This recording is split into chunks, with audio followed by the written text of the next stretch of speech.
Adopting the sufficiency economy philosophy as the Thai way of life is equivalent to moving Thailand towards becoming the happiest and most hospitable country in the world. The World Happiness Report bases its results on people's assessment of their own lives. The report also considers gross domestic product per capita, health and life expectancy, perceptions of corruption, social support, and the freedom to make life's decisions.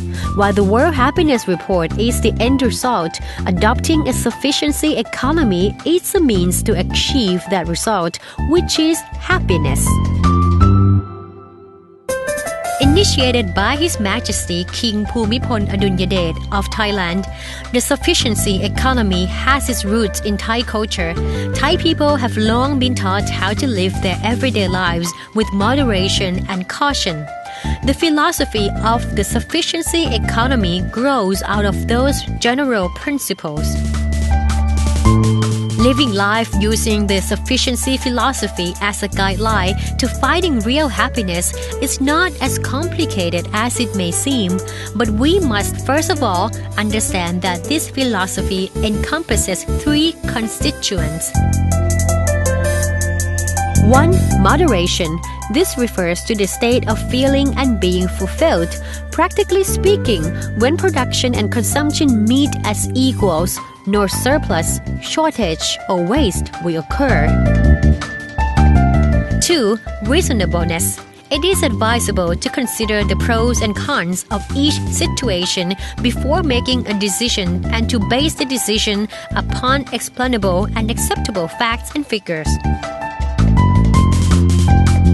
3. Immunity to misleading influences and changes. This principle helps us and our community to remain stable and unaffected by outside influences.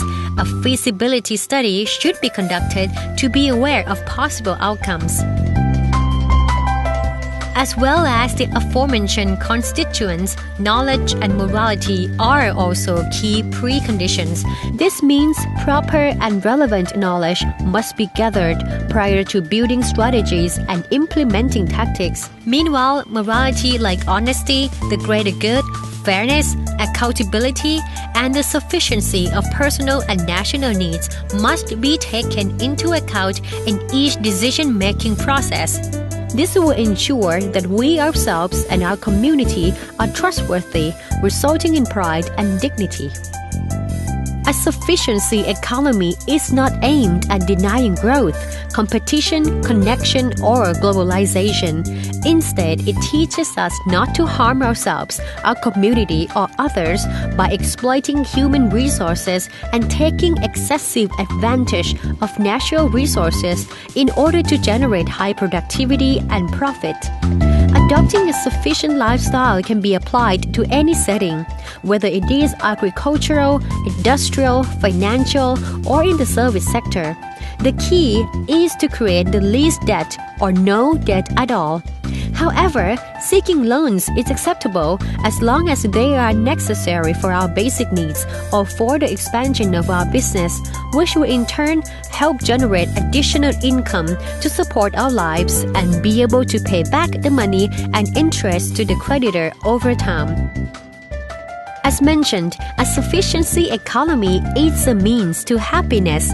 It's a philosophy that yields freedom to make life's decisions. But to attain that freedom and real happiness, people must learn how to live an independent lifestyle by earning enough to live on, by growing enough food to eat, and to develop interdependent networks by sharing and caring for one another.In truth, a sufficiency economy is a philosophy to enable us to develop respect for ourselves and gain a ready willingness to show hospitality to others.